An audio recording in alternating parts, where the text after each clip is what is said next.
Hello guys, welcome to study academics and training institute. तो आज का हमारा टॉपिक है 90 डिग्री। इसके पहले मैंने साइन 45, साइन 0, साइन 30, साइन 60 ये सारी वैल्यूज़ मैंने डिस्कस कर ली है। अब आज हमारा बारी है 90 डिग्री का। ठीक है, तो चलिए स्टार्ट करते हैं ज़्यादा टाइम वेस्ट ना करके। तो 90 डिग्री अगर हमारा साइन 90 डिग्री, अगर हमारा एंगल 90 डिग्री हो जाए तो क्या क्या वैल्यूज़ होगी। ठीक है, यानी कौन से एंगल की बात हो रही है मैं ये बता देता हूँ। जो हमारा राइट एंगल ट्रायंगल हम लोग जिसके थ्रू अपना क्या है ट्रिग्नोमेट्रिक रेशियोज फाइंड करते हैं, तो अगर ये थीटा अगर 90 डिग्री के इक्वल हो जाए या एंगल सी के, तो होगा क्या, एक टर्म के बाद क्या होगा, जैसे कि एक लाइन में यहाँ और ले लेता हूँ। तो ये मेरा लाइन ए बी है। ठीक है, इसको हम लोग हाईलाइट में मार्क कर लेते हैं। ठीक है, ये हो गया। तो ये क्या होगा, एक टर्म में आने के बाद जो ये ए सी है वो इस पे मर्ज हो जाएगा। तो सिमिलरली हम मान सकते हैं ए सी एक टाइम के आने के बाद ए बी के इक्वल हो जाएगा, और जो हम लोगों का बी सी है वो डिक्रीज़ करेगा। अब कैसे, जैसे मैंने पिछली बार समझाने की कोशिश की थी वैसे ही मैं इस बार फिर समझाता हूँ। ठीक है, जैसे कि ये कैमरे में आ गया।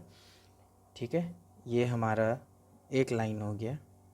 ठीक है, और ये हमारा एक लाइन हो गया। ठीक है, सिमिलरली अब इसको मान लीजिए, ठीक है, कि दिस इज 90 डिग्री ट्राइंगल। ये हो गया। This is our 90 degree triangle.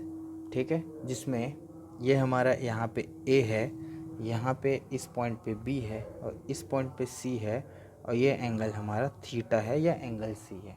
तो अब करना क्या है, बस कुछ नहीं करना है। जो ये लाइन ए सी है या इस एंगल को हम बढ़ाते जाएंगे, यानी कि कम कर रहे थे तो ज़ीरो के लिए इस तरफ आ रहे थे, अब 90 डिग्री के लिए इस तरफ क्या है, बढ़ाते जाएंगे।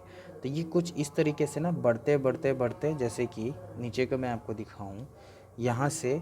तो ये क्या है, देखिए सबसे पहले जो है ना, ये वाला जो लाइन है ए सी वाला लाइन जिसमें ये एंगल थीटा बना हुआ है।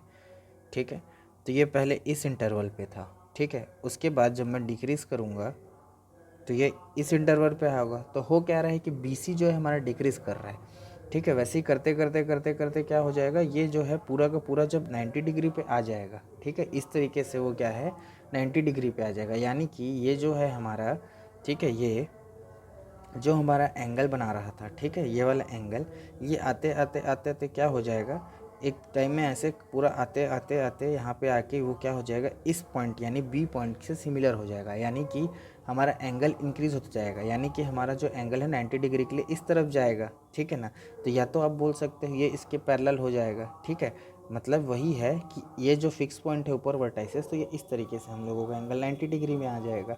तो ए सी क्या हो जाएगा, ए बी के इक्वल हो जाएगा, और बी सी हमारा क्या होगा, डिक्रीज़ हो जाएगा।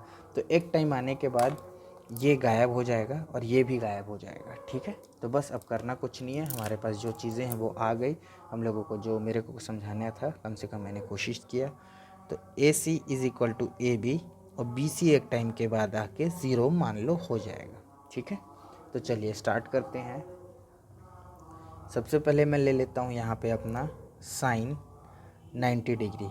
ठीक है, तो ये वाला मान लेते हैं साइन 90, थीटा हमारा 90 डिग्री हो गया। तो उसके लिए परपेंडिकुलर होगा ए बी, और हाइपोटेनियस ये होगा, यानी परपेंडिकुलर अपॉन हाइपोटेनियस। तो ए बी क्या हो जाएगा, ए बी को मैं ए बी रहने देता हूँ, और हाइपोटेनियस भी उसके इक्वल आ जाएगा, यानी कि ए सी। ठीक है, सॉरी ए बी।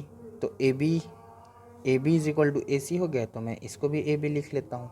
तो ये इज इक्वल टू 1 आ जाएगा, यानी कि मेरा यहाँ से पहला कंक्लूजन आता है sine 90 degree is equal to 1।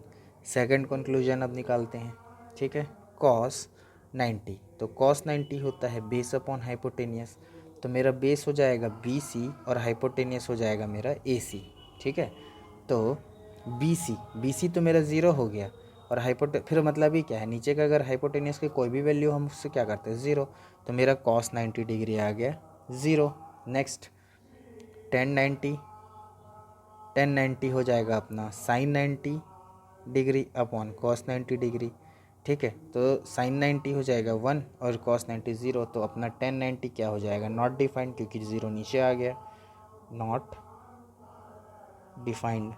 ठीक है, नेक्स्ट हम करते हैं, हो गया यहाँ तक। यहाँ ले आते हैं अपना कोसेक 90। 1/sin90, तो 1/1 तो कोसेक 90 अपना क्या आ गया 1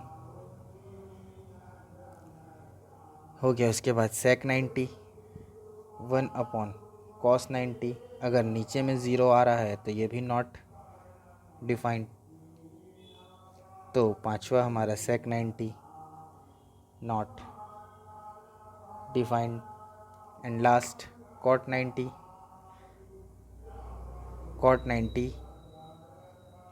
अगर इससे समझ ना आए तो मैं डायरेक्टली अगर ले लूँ बेस अपॉन परपेंडिकुलर, तो बेस मेरा हो जाएगा BC और परपेंडिकुलर हो जाएगा मेरा AB। ठीक है, तो परपेंडिकुलर मेरा हो जाएगा AB, तो BC की वैल्यू क्या है मेरी 0 और AB की वैल्यू कुछ भी हो तो 0 होगा, तो कॉट 90 मेरा हो गया 0। तो सिक्स्थ हो गया कॉट 90 इज इक्वल टू 0। ठीक है, sine 91 cos 90 0, tan 90 not defined, cos 91 sec 90 not defined, and last क्या हो गया कॉट 90 इज इक्वल टू 0। तो आज के लिए सफिशिएंट है, मिलते हैं नेक्स्ट वीडियो में नेक्स्ट टॉपिक के साथ, तब तक के लिए थैंक यू। इसके बाद हो सकता है मैं आपको आगे क्वेश्चंस कराऊँ।